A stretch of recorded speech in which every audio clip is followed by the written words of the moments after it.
Your LinkedIn profile is currently repelling qualified buyers, and throughout the course of this video, we're going to go through why.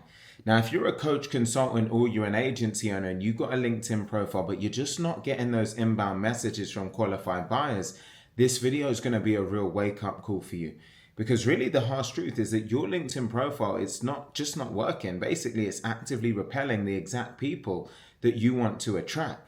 Now, in this video, I'm going to walk you through what I call the 10K client litmus test. And it's really the 7 profile mistakes that instantly tell a qualified buyer that you're actually not the expert that they're looking for, even if you've got a great offer.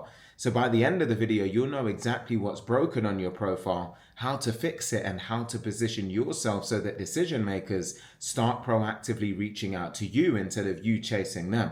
So if you're tired of being invisible to the people who can actually afford to hire you, then stay with me, because this is going to change the way that you think about this moving forward. And it's the same type of approach that's taken me to over 55,000 followers all organically on LinkedIn, with over 10 million impressions in the last year alone, and also taken our clients' calendars to looking like this, full of qualified prospects basically looking like this, and striped dashboards that look something like this based on the success that they're having.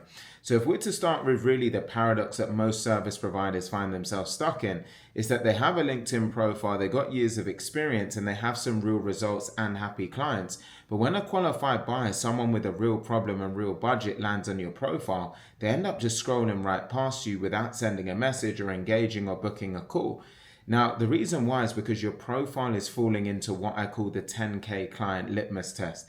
And this is the split-second evaluation that high-ticket buyers make when they actually land on your profile, because they're asking themselves one question: is this person the expert that I've been looking for, or are they just another service provider, basically? And if your profile doesn't pass this test in the first few seconds, then that person is completely gone and they're never going to come back, and you're not even going to know why they were there in the first place. So really the first mistake, and arguably one of the biggest ones, is just having a generic headline. So your headline is really the first thing that people see when they're on your profile. It shows up in search results, comments, connection requests, everywhere. So if your headline just says something like business coach helping entrepreneurs grow, or marketing consultant, digital strategy expert, you've basically already failed the test. And the reason why is because those headlines could apply to 10,000 other people on LinkedIn.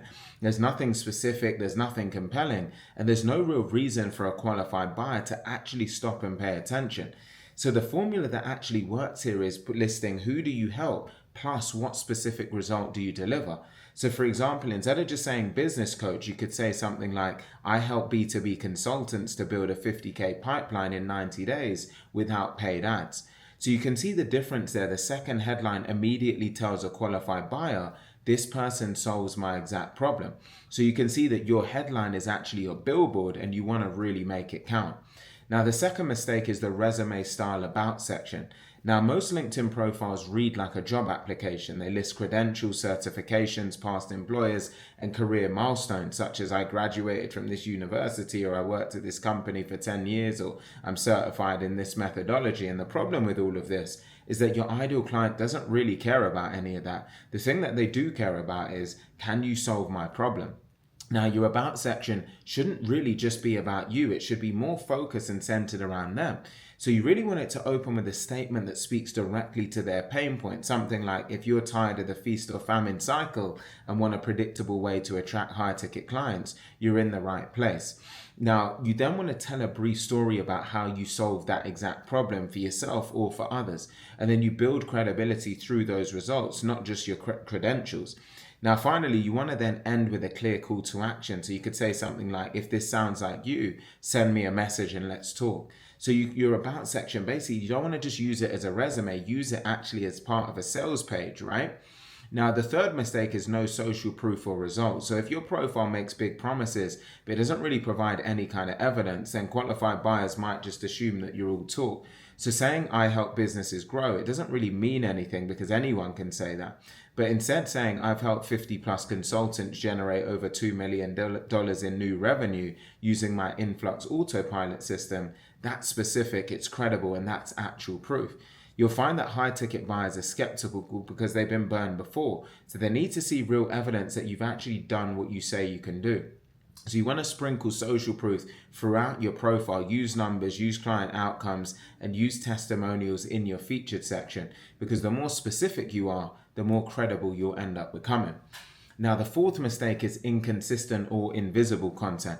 So let's say a qualified buyer lands on your profile and it looks great, right? You've got a great headline, your about section's compelling, you got all of this social proof, but then they scroll down to your activity feed and see that your last post was 6 months ago, or even worse, you've just never posted at all.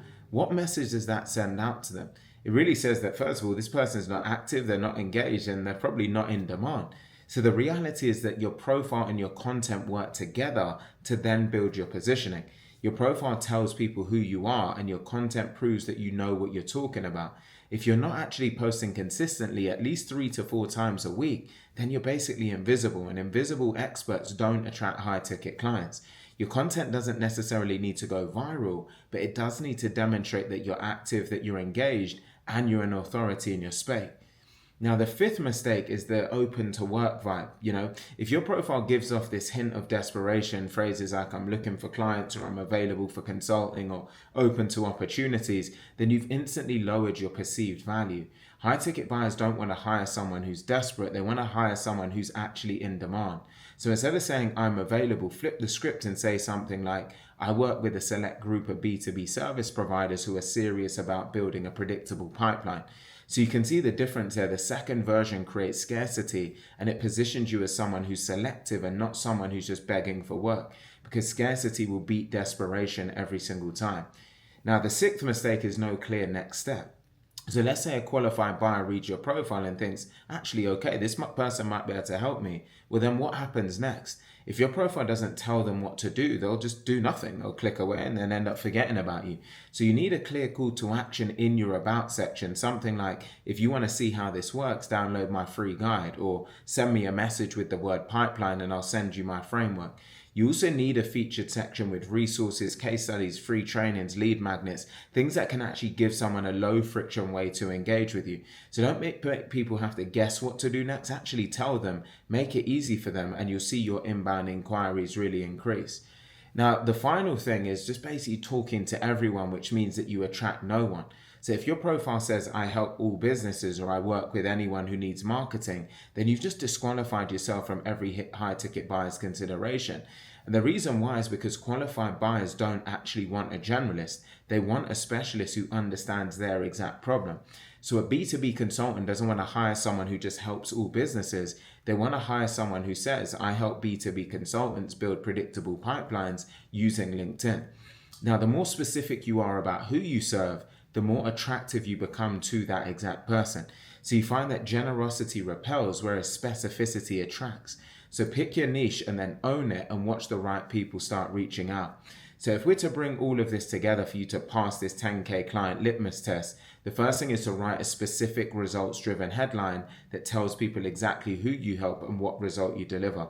The second is to rewrite your about section to focus on your ideal client's pain and not your resume.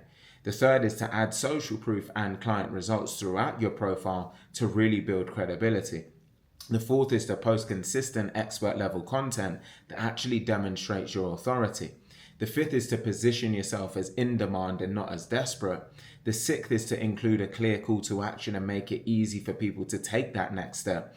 The seventh is then to niche down and be specific about who you serve so that the right people feel like you're speaking directly to them.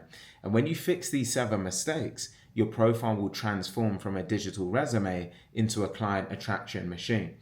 Now, with all of this said, this is really just the beginning. Your profile can get qualified buyers, and it will now be able to put you in a position where people will pay attention. All of these things do need to work together and come together. And it's also why here at Influx, we have what we call our autopilot system, which is about not just having a good profile, but actually having a complete predictable system that turns your LinkedIn presence into a $50,000 pipeline in 90 days without paid ads or cold outreach, and without burning out on content creation. So I'm going to leave a link in the description box below where you'll be able to watch a free training, free video, and it will break down the entire system to show how we guarantee our clients $50,000 in pipeline in 90 days. So it will show you the exact content strategy, how to optimize your profile, and more. So if you do want to check that out, I'll leave a link in the description box below. If you did find this video helpful, because I post a lot of strategies like this each day and each week, please do take a second to like it, comment, share, and subscribe. And I look forward to seeing you on the next video.